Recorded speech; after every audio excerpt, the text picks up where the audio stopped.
Hello po mga kababayan, si Dante Maravillas. Parang nalapit na po masibak si John B. Cremulya, yung DILG Secretary.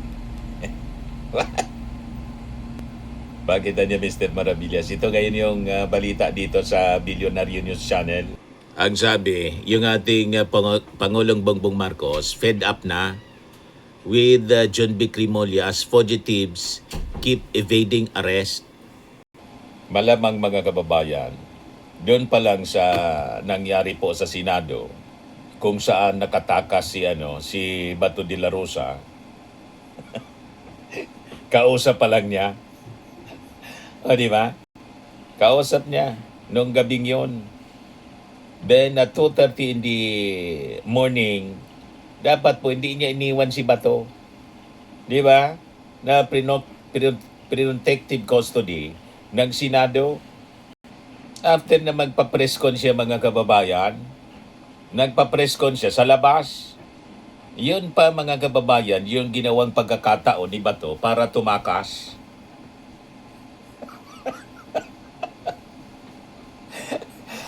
Di ba, mga kababayan? At nang kausapin niya yung mga senador na under attack kuno habang kumakain at masaya, nasa picture. Tapos kasama pa si Robert Padilla mga kababayan nang tumakas. Nag-usap-usap pa lang sila. Then biglang umalis mga kababayan si John B. Cremulya. Nagpa-press con, ayun. At sinabi pa na hindi daw siya pumunta doon para i-arrest si Bato. Diretso nang nakataka si Bato. O di ba? Mga kababayan, so, sabi dito sa balita ng Billionaire News Channel, President Marcos has reportedly become increasingly frustrated with Interior Secretary John B. Cremulya following a series of controversial fugitive escapes capped by the gateway of Senator Bato de la Rosa. Billionaire News Channel sister site Politico reported that Marcos has grown disappointed with Cremulya's approach, accusing the DILG chief of focusing on optics than execution during critical moments. Mas maraming press con. Yung press con niya, wala mang result. O di ba? Mga kababayan, sige lang ang press con. Dapat magpa-press con si John B kung may nahuli na. Pero kung wala pang nahuli, wag na munang magpa-press con. Magtrabaho muna. Dapat yung gawin niya tulad ng ginagawa po ni ni NBI Director Matibag. Nagpa-press con siya after na entrapment, masilo po yung si Franco Mabanta. Ganon dapat ang sistema, hindi yung puro press con. Kaya sabi po ni Trillanes, kung binawas-bawasan na niya yung press con, baka may nahuli siya. Bawasan na niya na yung press con. Kaya sabi natin, mas maganda pa, ibalik na lang mga kababayan, ipalit kay John B. Cremulya, ibalik na lang yung dating DILG Secretary. Magaling yon, si Benhur Abalos. O kung hindi, si Benhur gawing Justice Secretary. Kasi abogado yon, magaling na abogado si Benhur Abalos. Tapos si Trillanes ang gawing DILG Secretary. Di ba? Para siya yung mismong humabol, tumugis dito kay Bato de la Rosa. Anyway, napaka-active ni Trillanes. At tapos na rin mga kababayan yung 1-year bar. 1-year ban sa mga natalong kandidato. Si Juan nga po, si Tolentino. Si Tol Tolentino, bagong Labor Secretary. So panahon na ito mga kababayan para siguro palitan itong si John B. Cremulya. Hindi masyadong hindi impressive yung kanyang achievement sa DILG bilang DILG Secretary. Puro puro press con, puro kwento. Tama pa mga kababayan? So sabi dito, the source pointed to the May 19 press briefing in Malacanang regarding De La Rosa's escape, where Remulla unexpectedly vanished before the briefing ended. As the start of the press conference, Remulla stood alongside Philippine National Police Chief General Jose Melencio Nartates Jr. and Acting Justice Secretary Frederick Vida as officials updated the media on the government actions. But before the briefing wrap up, Remulla was no longer present. Malamang may nag-leak na information na kuwanan niya. Disappointed sa iyo yung ating Pangulo. Papalitan ka na daw. May iba na niya na uupong DILG Secretary. Kaya siguro nag-exit na lang po si John Vic. So sabi dito sa balita, mga kababayan, Marcos allegedly ordered John Vic to be pulled out because his statements were no longer aligned with Nartates' messaging. Sabi po ng isang informant. The source added that Marcos had supposedly been weighing the possibility of bringing back former Interior Secretary Benhur Abalos, although Remulla has allegedly remained secure in his post because of his brother, Ombudsman Jesus Crispin Remulla.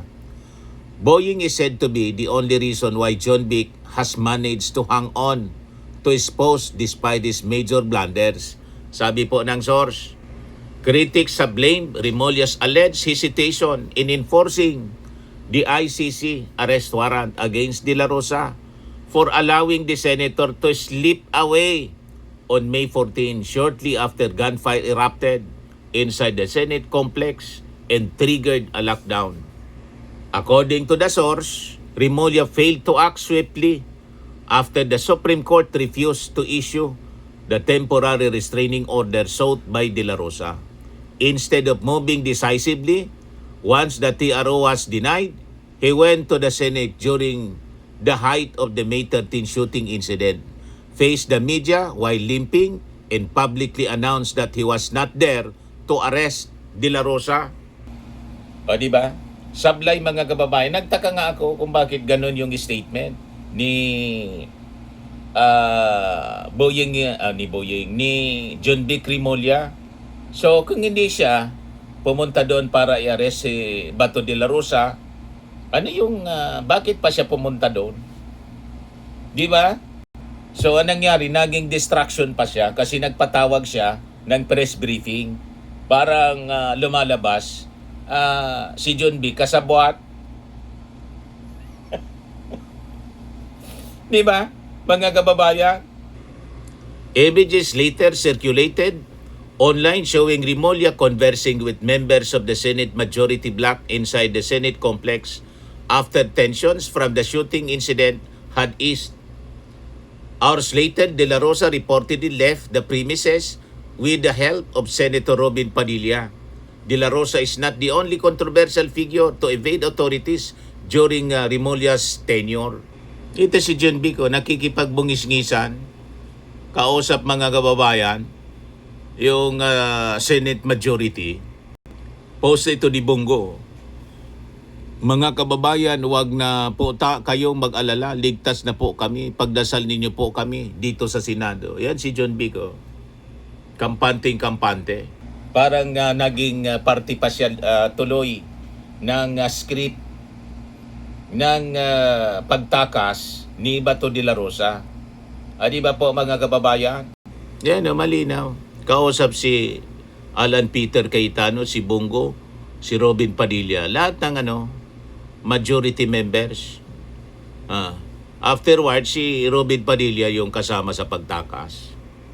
Kaya ngayon mga kababayan, pa-file na ng kaso obstruction of justice itong si Robin Padilla.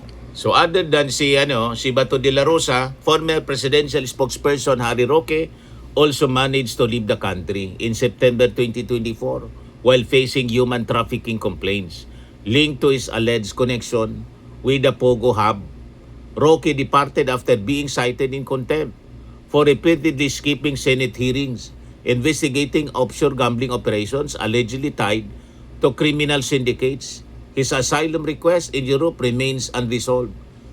Ganon din kay Atong Ang, who is facing murder complaints over the disappearance of several sabongeros.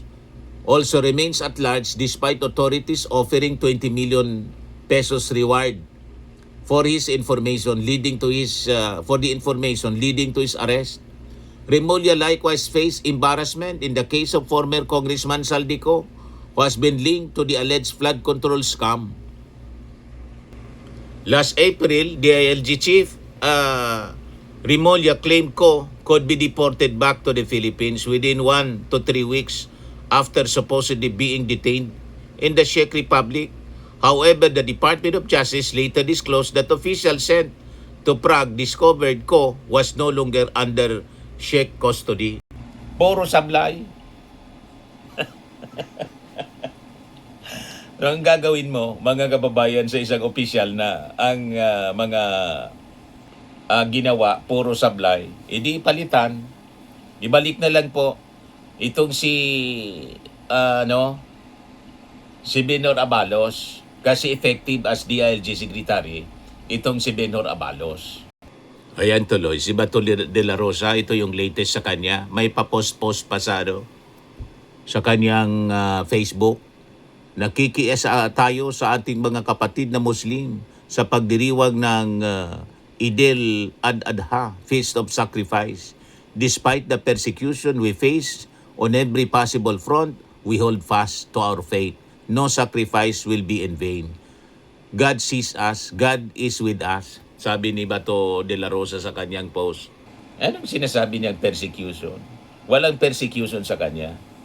Ang kailangan niyang harapin yung prosecution kasi na-involve siya sa crimes against humanity na kailangan niyang harapin.